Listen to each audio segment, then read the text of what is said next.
In Buddhism, the phrase dependent on causes and conditions, also called pratityasamutpada, or dependent origination, teaches that everything in life is interconnected and arises based on specific causes and conditions. It means that nothing in the universe exists on its own or in isolation. Everything depends on something else. When certain causes and conditions come together, things appear or happen. When those conditions change or disappear, those things also change, dissolve, or end. This idea applies not just to material things, but also to emotions, thoughts, relationships, and experiences.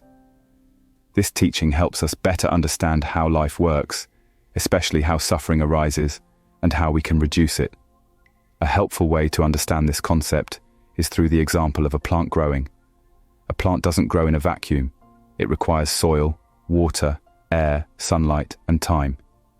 If one of these conditions, like sunlight, is missing, the plant won't grow properly, or may even die. Similarly, everything in our life relies on various factors.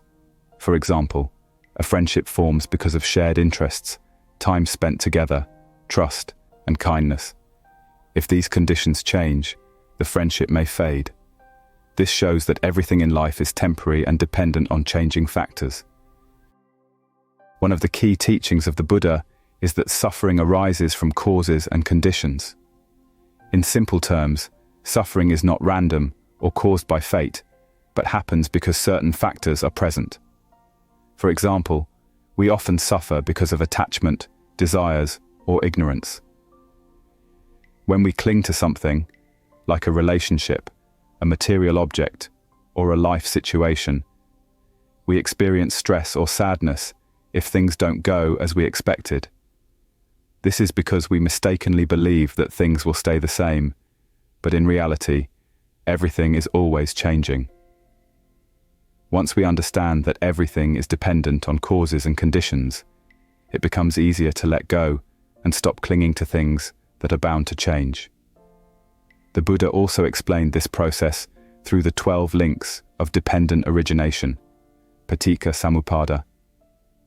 This is a chain of interconnected conditions that lead to suffering, starting with ignorance and ending with birth, aging, and death.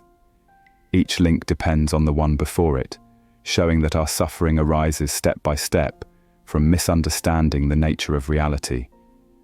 However, if we change just one of the conditions in the chain, such as by cultivating mindfulness or compassion, the cycle can be broken and we can experience freedom from suffering.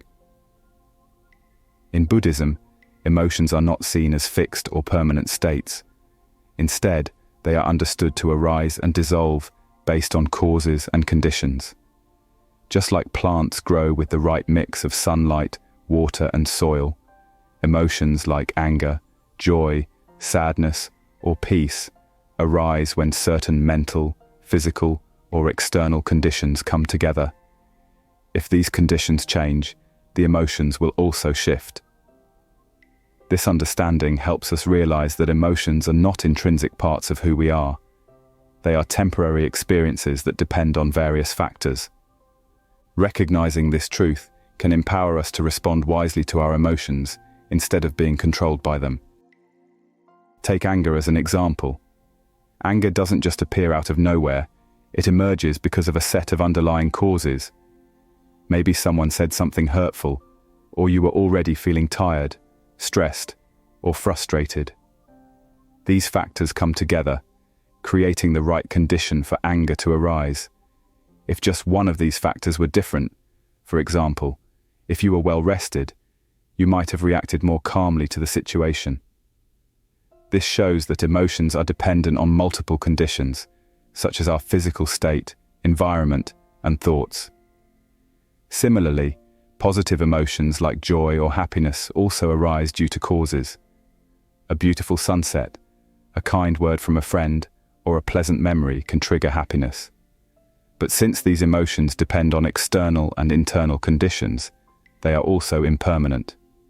When the conditions change, such as when the sunset fades or the pleasant experience ends, the emotion will naturally pass. Understanding this process helps us see that emotions are not inherently good or bad. They are simply responses to the conditions we experience. This insight is liberating because it shows that we don't need to identify with our emotions or get stuck in them.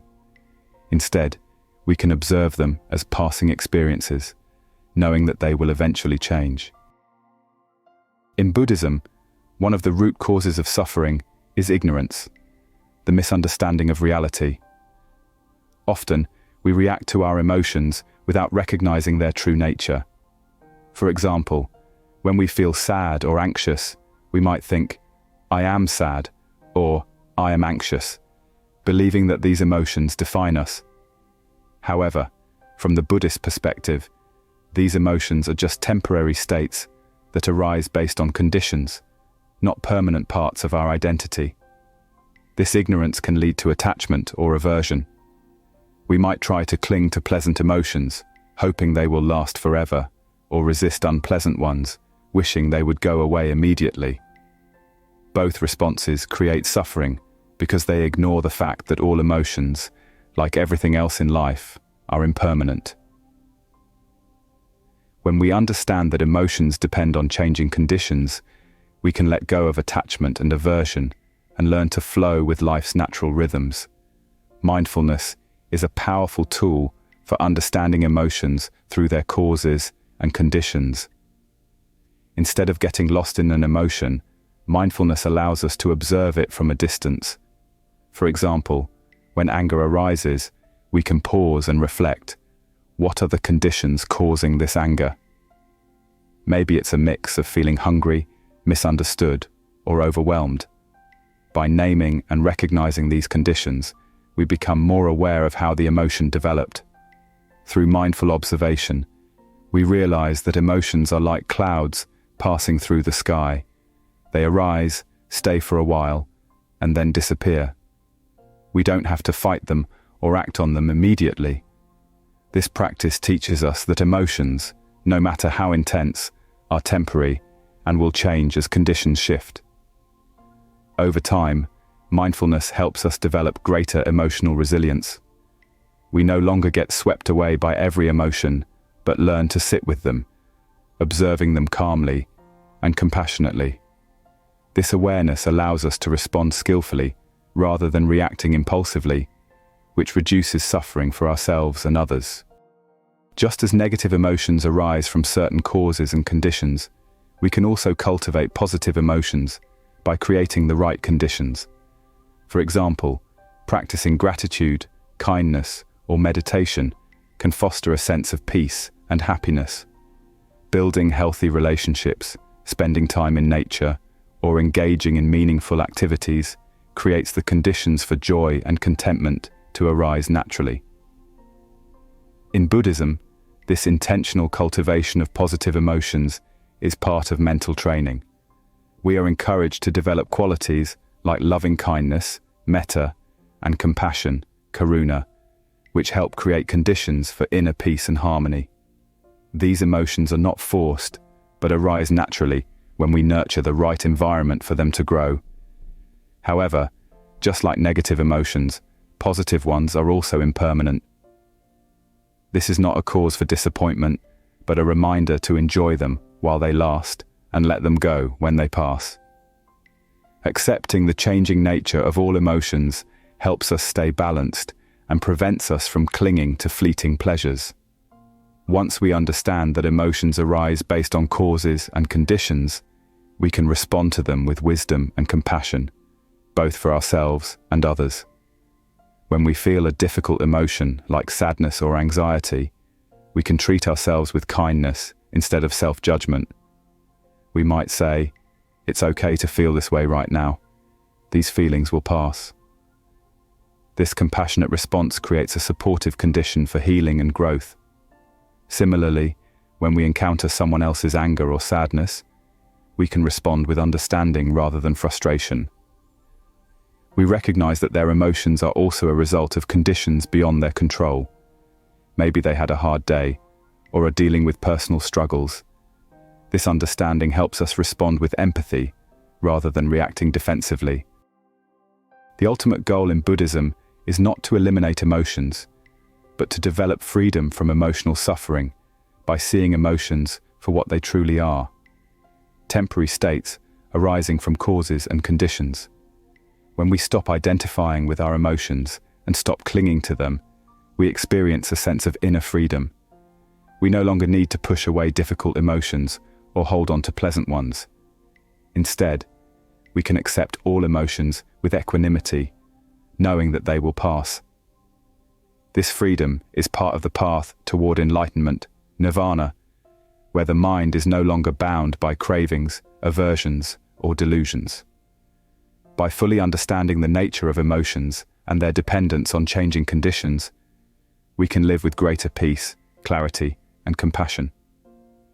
In Buddhism, the concept of dependent on causes and conditions teaches that all things arise, change, and dissolve based on the conditions around them. Nothing exists independently or remains the same forever. By understanding this truth, we can reduce our suffering, manage our emotions better, and cultivate compassion for others. This teaching encourages us to live mindfully, appreciating each moment and responding wisely to the conditions we encounter. As we align our actions with this understanding, we create more peace, happiness, and harmony in our lives and the world around us.